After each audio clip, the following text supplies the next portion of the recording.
మనం రవి చేస్తున్న దానికి మనము రవి వైపు మాట్లాడకూడదు, ఎందుకంటే అది చట్టరీత్యా నేరము, సైబర్ క్రైము.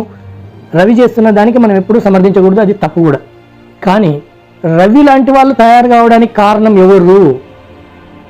సినిమా ఇండస్ట్రీ వాళ్ళే. సినిమాలు చూడడం వల్లనే ఇలాంటి రాబిన్ హుడ్లు తయారవుతున్నారు. This is true. రవి లాంటి వాళ్ళు బెట్టింగ్ యాప్లు చేస్తున్నారు, ప్రజలను ఇబ్బంది పెడుతున్నారు.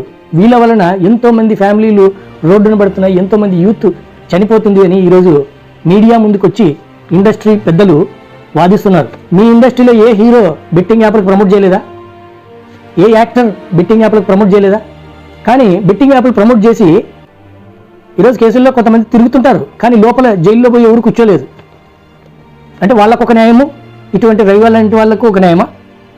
సినిమా ఇండస్ట్రీ హీరోలు, యాక్టర్లు బెట్టింగ్ యాప్ల మీద ప్రమోట్ చేస్తే ఎంతమంది ఫ్యామిలీలు, హీరోలు ఆ బెట్టింగ్ యాప్ల ప్రమోషన్ వలన ప్రజలు ఎంతమంది అట్రాక్ట్ అయ్యి ఈ బెట్టింగ్ యాప్లకు అలవాటు పడ్డారు?